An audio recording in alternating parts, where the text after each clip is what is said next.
사도행전 27장 20절로 25절까지 말씀. 여러 날 동안 해도 별도 보이지 아니하고 큰 풍랑이 그대로 있음에 구원의 여망마저 없어졌더라. 여러 사람이 오래 먹지 못하였음에 바울이 가운데 서서 말하되 여러분이여 내 말을 듣고 그레데에서 떠나지 아니하여 이 타격과 손상을 면하였더라면 좋을 뻔하였느니라. 내가 너희를 권하노니 이제는 안심하라. 너희 중 아무도 생명에는 아무런 손상이 없겠고 오직 배뿐이리라. 내가 속한 바 곧 내가 섬기는 하나님의 사자가 어젯밤에 내 곁에 서서 말하되 바울아 두려워하지 말라. 내가 가이사 앞에 서야 하겠고 또 하나님께서 너와 함께 항의하는 자를 다 내게 주셨다 하였으니 그러므로 여러분이여 안심하라. 나는 내게 말씀하신 그대로 되리라고 하나님을 믿노라. 아멘. 오래전에 나왔던 책 중에 다윗을 배경으로 했던 책이 있습니다. 제목이 뭔가 하면 현실에 뿌리 내린 영성이라는 책이에요. 어떤 목사님이 이 책에 대한 서평을 적으셨는데 제가 한번 읽어볼게요. 요즘 신앙이 기업화됐대요. 상업화됐대요. 그리고 무슨 영성이라는 것을 환각 상태를 유지하는 것처럼 오해하는 사람들이 많다는 겁니다. 그리고 신앙에 무슨 등급이 있는 것처럼 여겨서 그 영성을 신격화한 나머지 높은 영성을 가진 사람이 밑바닥에 있는 영성을 가르치는 그런 일들이 교회 안에서 일어나고 있다는 거예요. 하나님께서는 성도들이 신이 되길 원하질 않아요. 특별한 존재가 되길 원하는 것이 아니고 하나님이 창조하셨던 첫 번째 인간됨의 모습, 인간의 본연의 모습을 찾아서 그대로 살아가길 원하신다는 것입니다. 최근에 영국, 특별히 성공회를 중심으로 일어나고 있는 교회 본질 회복 운동이 있습니다. 그것을 Fresh Expression, 영어로는 이렇게 얘기하고요, 한국어로 표현하자면 교회의 새로운 표현, 이런 뜻입니다. 그 주제가 무엇인가 하면 사람들이 교회를 찾지 않는 시대 속에서 삶의 현장에서 교회를 새롭게 표현하는 것. 여러분, 교회의 새로운 표현이라는 게 교회라는 이름을 쓰는 순간 많은 사람들이 이미 부정적 이미지를 갖고 있기 때문에 교회를 새롭게 표현해야 된다는 얘기입니다. 예수를 따르는 제자들의 무리, 예수의 제자가 모인 공동체, 이런 식으로 교회를 새롭게 표현해야 된다. Come and see. 예전에는 와서 봐라 이랬단 말이에요. 교회가 여기 복음이 있으니까 와서 봐라. 이제는 가야 돼요. 가서 예수를 경험하게 해야 됩니다. 하나님 나라의 소망과 기대는 어디에 있는가? 저는 일상을 살아가는 여러분들이 하나님의 마지막 남은 보루다. 여러분이 삶의 일상에서 어떻게 교회를 새로운 표현 방식으로 표현해내는가가 결국 예수를 전하는 길이다.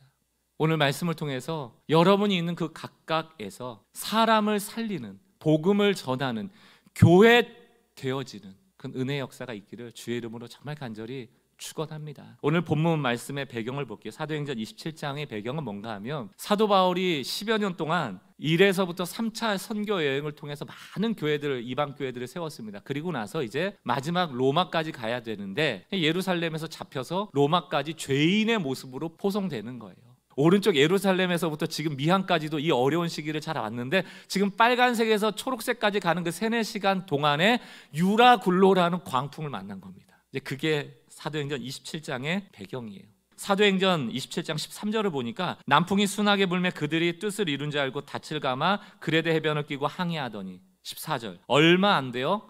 섬 가운데로부터 유라굴로라는 광풍이 크게 일어나니 배가 밀려 바람을 맞추어 갈 수 없어 가는 대로 두고 쫓겨가다가 아무것도 할 수 있는 게 없어서 그냥 가만히 있는 거예요. 유라굴로라는 거는 우리 인생 같은 겁니다. 남풍이 순하게 불다가도 우리가 예상하지 못한, 우리가 감당할 수 없는 상황들이 늘 발생하죠. 18절 좀 더 보겠습니다. 우리가 풍랑으로 심히 애쓰다가 이튿날 사공들이 짐을 바다에 풀어버리고 사흘째 되는 날 배의 기구를 그들의 손으로 내어버리니라. 여러 날 동안 해도 별도 보이지 아니하고 큰 풍랑이 그대로 있으며 무려 14일 동안 없어지지 않습니다. 그랬더니만 큰 풍랑이 그대로 있음에 거기 탄 모든 사람들이 구원의 여망, 소망, 기대가 사라져버린, 이제 죽었구나, 끝. 지금 이 배가요 작은 배가 아니에요. 276명이 타 있어요.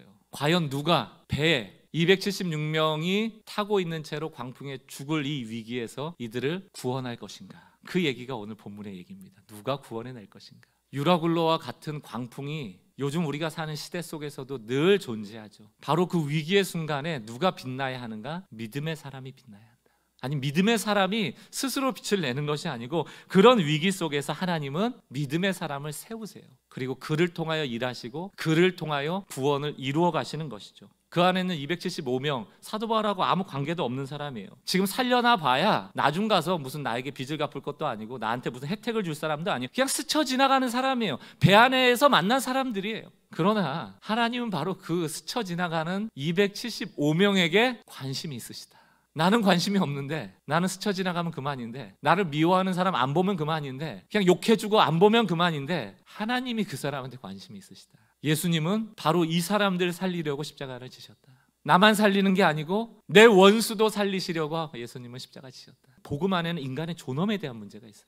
내 원수라고 해서 죽어라 하는 게 아니고요, 하나님의 눈으로 그들을 바라보고 하나님이 쓰셔서 그 배의 사람들을 살리겠다 하면 순종하는 겁니다. 사도 바울을 하나님이 세우세요. 그리고 사도행전 27장 25절, 죄인이 이런 얘기를 하는 거예요. 지금 죄인이, 그러므로 여러분이 안심하라, 나는 내게 말씀하신 그대로 되리라고 하나님을 믿노라, 이렇게 돼 있잖아요. 이게 결론이거든요. 그럼 도대체 그러므로 사도 바울이 이렇게 자신 있게 살 거라고 확신을 가지고 이야기할 수 있는 그 근거가 바로 23절 24절에 나옵니다. 뭐라고 되어 있습니까? 내가 속한 바 내가 섬기는 하나님의 사자가 어젯밤에 내 곁에 서서 말하되. 여러분, 이 말씀이 너무너무 중요한 게, 유라굴로 광풍이 지금 있는 거예요. 몸이 흔들흔들대면서 광풍은 멈추지 않고 있는 거예요. 23절을 통해서 깨달을 수 있는 거, 하나님은 유라굴로 광풍에도 계신다. 유라굴로 광풍이 하나님의 임재를 방해할 수 없다. 하나님은 나타나신다. 여러분, 인생에 지금 유라굴로 같은 광풍이 있을 수 있죠. 그때마다 우리가 믿음을 놓쳐요. 어떤 믿음입니까? 하나님 안 계셔.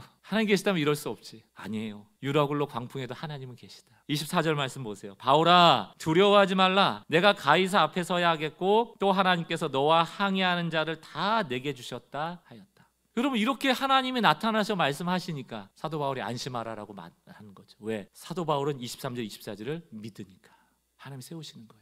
오늘 이 23절 24절을 통해서 세 가지 메시지만 전할게요. 첫 번째, 앞서 말씀드린 것처럼 뭡니까? 유라굴로 속에도 하나님 계신다. 우리 일을 다 하신다. 우리 상황을 다 보신다. 물 가운데 지날 때, 불 가운데 지날 때 그 물과 불 안에 하나님이 함께 하신다. 이걸 믿는 것이 믿음이죠. 하나님은 때로 고난 속에 우리를 넣을 때가 있어요. 이유 없는 고난은 없습니다. 고통받는 것이 하나님의 본심이 아니에요. 우리를 성장시키시고 우리가 이전에 보지 못했던 그 시야를 넓혀주시기 위하여 때로 하나님은 유라굴로를 주신다. 그러나 그 유라굴로 속에도 하나님은 계시고 유라굴로 속에도 하나님 말씀하신다. 그러므로 위기 가운데 있는 성도님들 기도하십시오. 기도 가운데 하나님의 나타나심을 경험하시고 기도 속에서 하나님을 만나게 되는 은혜가 있기를 주의 이름으로 축원합니다. 두 번째는 사명이 두려움을 이긴다는 거예요. 사명이 두려움을 이긴다. 역으로 얘기해 볼까요? 우리가 살아가면서 왜 두려워하는가? 그 이유는 우리의 삶의 방향을 놓쳤기 때문입니다.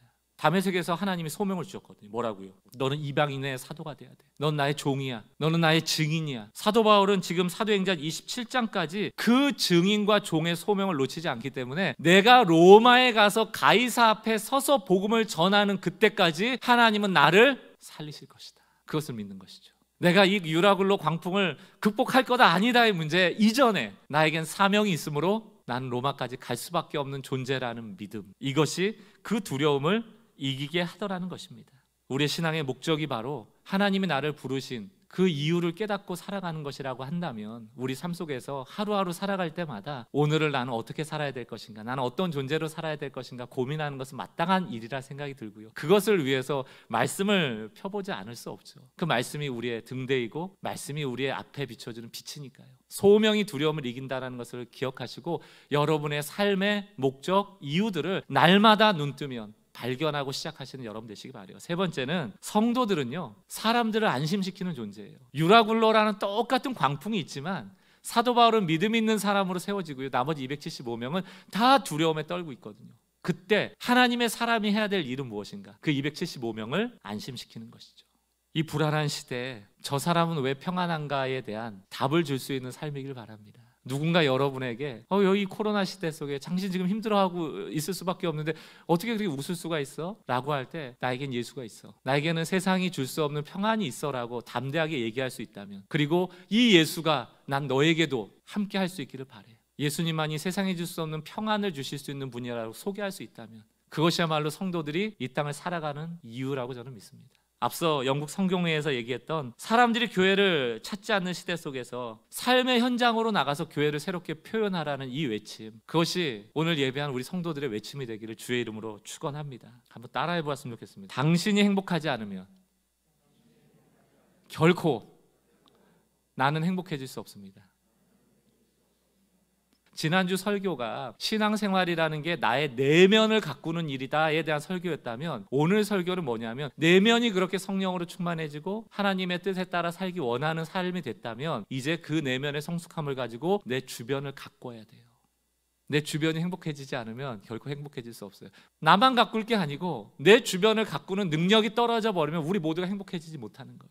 소그룹에서도 그렇고 교회 안에서도 늘 나만 은혜, 나만 은혜, 나만 기도, 나만 복 이러고 있으니까 교회가 힘들구나. 그러므로 우리는 내 내면을 성숙하게 하기 위해서 내 내면을 가꿔야 되는 소명과 함께 내 주변을 가꾸는 일에 애를 써야 된다. 이것이 교회의 새로운 표현의 방식으로 나타나게 될 때 우리의 표현을 통하여 복음이 전해지는 것이죠. 여러분이 교회입니다. 여러분이 움직이는 교회예요. 유라굴로 같은 이 시대 속에서 안심하라라고 말할 수 있는 믿음의 사람들이세요. 그 소명 때문에 우리는 두려워하지 않고 그 일들을 감당하며 하루하루 살아가는 소명자들입니다. 내가 전하는 새로운 표현으로 교회 또 예수를 소개할 때 그 영향력이 얼마나 될지 우리는 알 수 없죠. 그리고 어떤 열매를 맺을지 우리는 알 수 없습니다. 그러나 우리가 아는 것, 우리가 그렇게 세상 속에서 교회의 새로운 표현을 통하여 예수를 전하고 복음을 전하는 그 일을 하나님 기뻐하신다. 무엇보다도 사람의 존엄성을 세워주고 그를 살리고자 하는 그 일을 하나님이 기뻐하신다. 그렇게 한 주 동안 유라굴로와 같은 광풍의 시대 속에서 많은 사람들을 살려낼 수 있는 그 한 주간의 삶이 되기 바라고, 특별히 2021년도 이제 구정을 맞는데 새로운 마음으로 또 시작했으면 좋겠어요. 두 가지입니다. 내 내면을 주여 가꾸기 원합니다. 그리고 두 번째는 뭡니까? 내 주변도 가꾸기를 원합니다. 우리 모두가 함께 더불어 살아가는 세상을 만드는 그 하나님의 꿈을 교회가 또 성도가 구현해내는 그런 삶을 살고 싶습니다. 그렇게 기도하는 또 한 주간의 삶이 되길 바라고요. 승리하시기 바라요.